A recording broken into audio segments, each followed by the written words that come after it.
رانا صاحب السلام علیکم۔ وعلیکم السلام۔ رات آواز بہت ہی کم آ رہی ہے آواز رانا صاحب کی، ایک تو بڑھائیں، رانا صاحب کو آواز کم آ رہی ہے۔ اچھا رانا صاحب، ہم بات کر رہے ہیں کہ 27ویں ترمیم بھاری اکثریت سے سینٹ سے پاس ہو گئی، قومی اسمبلی سے پاس ہو گئی، فیلڈ مارشل کو لیگل کور مل گیا۔ سمجھ آتی ہے انہوں نے ایک بڑا کام کیا، پوری قوم اس کو ایک پرائڈ سمجھتی ہے، ایک ہیرو سمجھتی ہے، اور گورنمنٹ نے ان کو یہ سٹیٹس دیا اور اس کے بعد لیگل کور دیا۔ اس کو ساری قوم ایکسیپٹ کر رہی ہے، بلکہ اپریشیٹ کر رہی ہے۔ اچھا، صدر زرداری صاحب کے جو امیونٹی ہے اس پہ آپ نے بھی بات کی ہے ایک دو جگہ پہ، اور اس کو عام لوگ ڈائجسٹ نہیں کر رہے۔ وہ سمجھتے ہیں کہ سیاستدان تو اپنے آپ کو ہمیشہ عوام کے سامنے بھی احتساب کے لیے پیش کرتا ہے، اور ہر جگہ پہ وہ لوگوں کے سامنے اپنے آپ کو پیش کر رہا ہوتا ہے۔ تو آپ سمجھتے ہیں کہ یہ عمل کوئی سمجھ آنے والا ہے؟ میں نے جس طرح کہا پہلے ہی، میں نے تو میری ذاتی رائے تو میرا اب کافی پتہ، لیکن اب ایک ہو گیا ہے، اس کی اسمبلی نے سینٹ نے اپروول دی ہے، تو آپ کو پتہ ہے وہ ہاؤسز 2/3 میجورٹی سی، تو اب اس کو میرا حال ہمیں آنر کرنا چاہیے، کیونکہ یہ تو ایک کانسٹیٹیوشن عمل ہے جس میں ان کو استحکام دیا گیا۔ لیکن ایک اس میں بات ہے کہ انہوں نے کہا کہ میں اس کے بعد کوئی پبلک آفس نہیں لوں گا، نہ میں الیکشن لڑوں گا، نہ میں کوئی ایسا آفس لوں گا جس کو یہ ہو کہ جی اس میں کوئی ایسی بات ہے۔ تو میرا اس سے یہ ایک ہے، ریٹائرڈ لائف اگر گزارنا چاہتے ہیں تو ٹھیک ہے۔ یہ بھی ریٹائرڈ لائف ہے، لیکن وہ ذرا پرسکون ہو جائے بغیر کسی حاصل کے تو چلو ٹھیک ہے۔ اچھا رانا صاحب، نواز شریف صاحب کافی عرصے کے بعد آج اسمبلی کے اندر آئے۔ نواز شریف کہ آپ ان درینہ ساتھیوں میں سے ایک ہیں، پرانے جو ابتدا سے 85 اور 80 کی دہائی سے آپ ان کے ساتھ ہیں، نہ صرف ساتھ ہیں بلکہ ان کے نیریٹو کو لے کے چلنے والے آپ ان لوگوں میں سے ہیں، بس کم ہی لوگ بچے ہیں۔ تو آپ کیا سمجھتے ہیں کہ میاں صاحب اتنی لمبی خاموشی وجہ کیا ہے؟ میرا خیال ہے ایک تو ان کی کوئی صحت کا بھی مسئلہ رہتا ہے، کبھی کبھی وہ اپنے علاج کے لیے بھی جاتے ہیں۔ پچھلے دنوں میں گئے تھے، انہوں نے ایک چھوٹا سا پروسیجر اور سرجری بھی کروائی ہے۔ تو باقی وہ میٹنگ کرتے ہیں، وہ پنجاب والوں کو کافی ڈائریکشن دیتے ہیں، ہمیں بھی کہے بغیر جب بھی ضرورت ہوتی ہے ان سے ہم ڈائریکشن لیتے ہیں، ان سے ہم مشورہ کرتے ہیں۔ تو ایز اے پارٹی ہیڈ صدر کے اور قائد ہونے کے وہ اپنا رول ادا کر رہے ہیں، لیکن جب کوئی پولیٹیکل ایکٹیویٹی ہوئے گی، مثلا الیکشن آتے ہیں، تو ڈیفینیٹلی پھر وہ صدر ہیں، پھر وہ سارا کچھ کریں گے۔ ابھی ان کا کوئی ایسا رول تو نہیں ہے کہ نہ وہ صدر ہیں، نہ پرائم منسٹر ہیں، نہ، لیکن وہ ایک اوپر پارٹی کے صدر ہونے ناطے اور قائد ہونے کے ناطے ہمیں اپنے جو ان کا تجربہ ہے، وسیع تجربہ ہے، 3 دفعہ پرائم منسٹر رہے ہیں، چیف منسٹر رہے ہیں، وہ بڑے پاپولر لیڈر ہیں، رہنمائی کرتے رہتے ہیں، بتاتے رہتے ہیں ہمیں۔ اچھا رانا صاحب، کچھ سوشل میڈیا کے اوپر کچھ لوگوں نے، بلکہ ایک جماعت نے بہت ہی کنٹروورشل بنانے کی کوشش کی فیلڈ مارشل کی ایکسٹینشن کو، فیلڈ مارشل کے سٹیٹس کو، میاں صاحب کی خاموشی کو ایون۔ تو آپ کیا سمجھتے ہیں کہ فیلڈ مارشل کا جو سٹیٹس ملا اور اس کے بعد اب ان کو جو لیگل کور ملا، اس پہ کچھ لوگ پوائنٹ سکورنگ کر رہے ہیں، تو اس کو آپ کیا میسج دینا چاہیں گے کہ کیا یہ ایک معاملہ ایسا نہیں تھا کہ جو کنٹروورشل نہ ہوتا؟ نہیں، میرا نہیں خیال کہ فیلڈ مارشل کے مسئلے میں، دیکھو جب یہ تو ہسٹری بھی ہے کہ جب بھی کوئی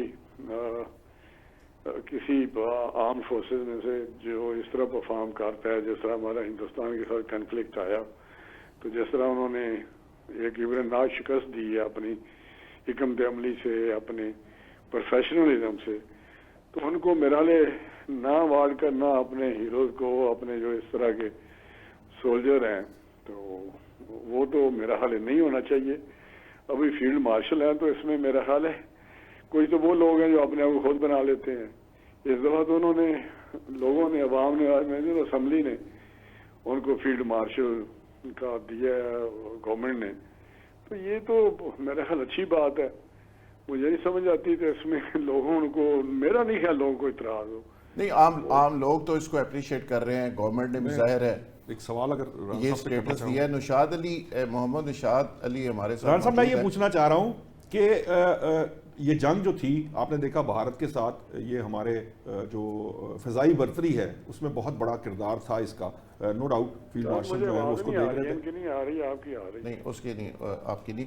اچھا رانا صاحب، جو پی ٹی آئی کا رول رہا آج اسمبلی میں، سینٹ میں، وہ بالکل ناراض بچوں کی طرح ایک ضد کر کے ہر دفعہ بائیکاٹ کر کے چلے جاتے ہیں.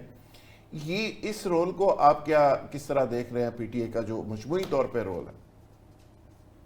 کہ وہ اپنے آپ کے ساتھ اپنے وہ نمائندگی کا حق جو ہوتا ہے اس کے ساتھ، اور اپنی پارٹی جو سو کارڈ ان کی پارٹی کہتے ہیں ہم پی ٹی آئی کے ہیں، ان کو بڑی زیادتی کر رہے ہیں.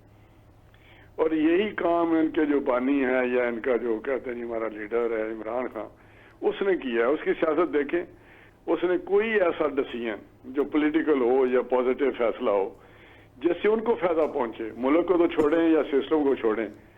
اب جو انہوں نے عدم اعتماد پہ طریقہ کار اپنایا، باقی ان کی گورننس تو چھوڑے نا، جو کرتے رہے ہیں. وہ جس طرح یو ٹرن لیتے ہیں لوگ آج کل چلاتے ہیں پرانی ان کی کہانیاں، تو جی وہ غریب ہیں وہ تو داستان. لیکن جب انہوں نے ووٹر نو کانفیڈنس آیا ہے تو اس پہ جو ان کا ایٹیچیوڈ تھا، جو ان کا کانڈکٹ تھا، وہ کسی طریقے سے ڈیموکریٹک پولیٹیکل نہیں تھا. وہ تو ہوتا ہے کہ ٹھیک ہے جی ایک ہو گیا ہے، majority I, loss the majority, تو اس میں خود ہی وہ بندہ کہتا ہے جی ایکسیپٹ کرتا ہے. پھر اس سے زیادہ پذیرائی ہوتی ہے. پھر ان کے جو ڈپٹی اسپیکر تھے انہوں نے جس طرح کانسٹیٹیوشن توڑا، پھر انہوں نے ریزائن کیے وہاں سے، پھر حکومتیں چھوڑ دی، کے پی کی گورنمنٹ چھوڑ دی، پنجاب کی گورنمنٹ چھوڑ دی. اچھا اوورال جو ایٹیچیوڈ اس کا ہے بانی پی ٹی آئی کا، یا پی ٹی آئی کے جو واریئرز ہیں، سوشل میڈیا واریئرز خاص کر، وہ آپ سمجھتے ہیں کہ اس کا کوئی پی ٹی آئی کو کبھی فائدہ ہوا ہو، قوم کو فائدہ ہوا ہو، ملک کو فائدہ ہوا ہو؟ تو اگر نہیں ہوا تو پی ٹی آئی کس راستے پہ جا رہی ہے؟ گورنمنٹ کو انگیج کرنے کا کوئی پلان نہیں رکھتی کہ ان کو سمجھایا جائے، کوئی پولیٹیکل وزڈم کا مظاہرہ کیا جائے؟ کئی دفعہ اسپیکر نے بڑا ان کو کہا کہ میں نے بار بار آپ کو کہا ہے کہ اگر آپ یہ بھی سمجھتے ہیں کہ اس سے کوئی انگیج ہونے سے کوئی رزلٹ نہیں نکلے گا تو آپ بات چیت تو کریں نا. جو بات چیت کا عمل ہے یا مکالمہ جس کو کہتے ہیں ڈائیلاگ، یہ تو جمہوریت کا ایک بیسک وہ کہتے ہیں یہ انگریڈینٹ ہے. اس میں تو دوسری رائے نہیں ہے کہ آگے بڑھنے کے لیے، بات چیت مسئلے حل کرنے کے لیے. تو وہ تو میں سمجھتا ہوں پتہ نہیں کس لائن پہ چل رہے ہیں، کیا سوچ ہے ان کی، کس طرح. کوئی ایک بندہ بھی ایسا نہیں ہے جو یہ سوچ رکھتا ہو کہ یار یہ پولیٹیکل پروسیس میں ہمیں سارا سلسلہ کرنا چاہیے. رانا صاحب، آپ کا کئی دہائیوں کا پولیٹیکل ایکسپیرینس ہے، آپ اپنے ایکسپیرینس کی بنیاد پہ کیا سمجھ رہے ہیں کہ پی ٹی آئی کا یہ جو ایٹیچیوڈ ہے اپنے آپ کو بالکل ہی بند گلی میں لے جانا، تو آنے والے وقت میں کچھ سپیس پی ٹی آئی کو ملتی نظر آ رہی ہے؟ میرا نہیں خیال. آپ دیکھیں جو ابھی یہ 2-3 سال سے جب 9 مئی کا واقعہ بھی انہوں نے کیا ہے، تو اس کے بعد ایسا وہ اپنی سپیس جو ہے نا ان کی ختم ہوتی جا رہی ہے، کم ہوتی جا رہی ہے. آپ بھی دیکھ رہے ہیں لوگوں میں بھی ایسا ایکسپوز ہو رہے ہیں. جو ایک عام آدمی ہے وہ بھی بات اب کرتا ہے. اب اس طرح نہیں رہ گیا جس طرح ایک کلٹ تھا یا لوگ بات کرتے تھے. اب تو وہ سوچتے ہیں کہ یار یہ بندہ کس طرف جا رہا ہے، کیا کرتا ہے. آج کے پی کے میں جو جرگہ ہو رہا ہے وہ آپ دیکھیں، جو میں دیکھ رہا تھا ابھی ٹی وی پہ یا پتہ نہیں کس چیز پہ، سوشل میڈیا پہ، تو انہوں نے وہاں پہ جب ترانہ لگا ہے تو کچھ لوگ، 2 پتہ نہیں کون تھے، اور پی ٹی آئی کے لوگ اٹھے نہیں ہیں ترانے پہ. اچھا، کوئی احترام ہی نہیں ہے ترانے کا. آپ دیکھ لیں اس کا. یہ مجھے تو میں نے دیکھا سارا، لوگ بڑا اس پہ تھوڑا سا ڈسٹرب ہوئے ہیں، بڑی پروٹیسٹ کر رہے ہیں.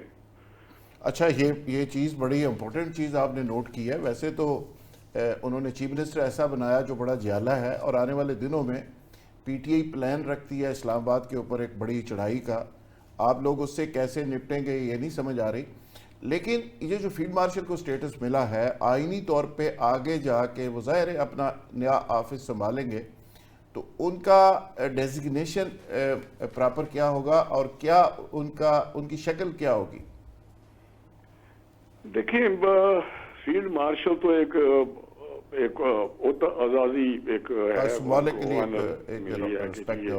فیلڈ مارشل ہے کسی بھی فورسز میں، جس طرح ایئر فورس کا ایئر مارشل ہے یا اس طرح کا آپ نے دیکھا ہے کہ ادھر نیوی میں بھی ہوتا ہے. تو لیکن اصل ان کو جو کانسٹیٹیوشن میں کیا ہے وہ کیا ان کو chief of defence forces, okay, یہ ان کو عہدہ ملا ہے، CDF. اور یہ عہدہ جو ہے یہ چین آف کمانڈ جو ہے اس کو مضبوط کرنے کے لیے جو اس انڈیا کے ساتھ جنگ ہوئی ہے، دنیا میں ساری میں اب یہ کنسپٹ ہے کہ جو ساری فورسز کی کوارڈینیشن ہے یا ایک ان کا کسی بھی مشکل وقت میں ان کا چین آف کمانڈ جو ہے وہ مضبوط ہو اور وہ صحیح فیصلے پر وقت کر سکے. تو وہ ایک دیا ہے ان کو جو ریپلیس کرے گا جو پہلے ہمارے چیئرمین جوائنٹ کمیٹی نہیں ہے جی مرزا ساحر شمشاد مرزا صاحب جنرل، وہ ختم ہو جائے گا. جو چیئرمین کا جو ایک ہے وہاں پہ سینٹر، وہ بھی یہی تھا کہ ساری فورسز میں، لیکن اس کے جو ان کی کوارڈینیشن تھی یا ان کا جو مینڈیٹ تھا وہ اس طرح نہیں تھا. اب یہ بنائیں جو دنیا میں کنسپٹ ہے chief of defence forces, okay, یہ ان کو ملا ہے جو آرمی چیف ہیں. ٹھیک ہے، نیا سٹیٹس جو ان کو ملا. اچھا رانا صاحب، آپ دفاعی پیداوار کے منسٹر بھی رہے، 2 دفعہ رہے، اور آپ کا ایک ایکسپوئر اس حوالے سے بھی بہت زیادہ ہے، ڈپلومیٹیکلی آپ لوگوں میں انگیج رہتے ہیں. یہ بتائیے کہ افغانستان کس راستے پہ چل پڑا ہے؟ انڈیا نے کوئی اتنے زیادہ ڈالر دے دیے ہیں کہ ان کی آنکھوں پہ پٹی بند گئی ہے اور ان کو سمجھ ہی نہیں آ رہی کہ پاکستان جس نے اپنے سے 10 گنا بڑی طاقت کو شکست دی ہے، تو اس کے حوالے سے وہ کس غلط فہمی کا شکار ہے؟ اور جو 2 بڑے واقعات ہوئے ہیں وانا میں اور اسلام آباد کے اندر، یہ کیا میسج ہے؟ دیکھیں میں آپ کو بتاؤں، میرا تو یہ بالکل ایک پورا جو میں نظر دوڑاتا ہوں ان کی ہسٹری پہ، تو 47 کے بعد آج تک انہوں نے پاکستان کو، ان کے ڈی این اے میں پاکستان کی مخالفت ہے. سوائے ایک تھوڑا ٹائم آیا تھا جس پہ طالبان جب نئے نئے آئے ہیں اس وقت تھوڑی سی ہماری ان کے ساتھ تھوڑی سی کمفرٹیبلٹی تھی، لیکن وہ شروع سے پرو انڈین ہے، اور اب تو بالکل ہی وہ انڈین کی پراکسی بن گئے، اور وہاں سے ڈالر یا جو پیسہ جو بھی ہے وہ فیسیلیٹیٹ ہو رہے ہیں، اور وہ جو ان کے اندر ایک جراثیم ہے وہ زیادہ ابھر کے باہر آ جاتے ہیں. اب بتائیں، پتہ بھی ہے ان کو کہ یہ سلسلہ ان کی کیا اسٹرینتھ ہے پاکستان کی، اور کیا ہمارا ان کا جو ان کی اسٹرینتھ ہے ملیٹریلی وہ بھی آپ کو پتہ ہے. لیکن بس ایک وہ چیز اندر ہے کہ پاکستان اب یہاں ہم نے ان کو 40 سال رکھا ہے، ان کو کھلایا پلایا ہے، بلکہ یہاں شادیاں کر لیں، یہاں رہنا، ہمارے ساتھ ہی وہ مل جل گئے تھے، اور فارچونر کروزنگ اور جس طرح گھومتے رہتے ہیں ہمارے کافی سارے، بلکہ کئی ران صاحب کئی تحفے بھی ہمیں دے گئے، ڈرگز کے تحفے دے گئے، اس کے ساتھ اسلحے کے، ڈرگز کے، کئی کسی قسم کے کرائم جو آج تک ہم فیس کر رہے ہیں. ہماری معیشت بھی تباہ ہوئی. ران صاحب بہت بہت شکریہ، آپ نے ہمیں جوائن کیا.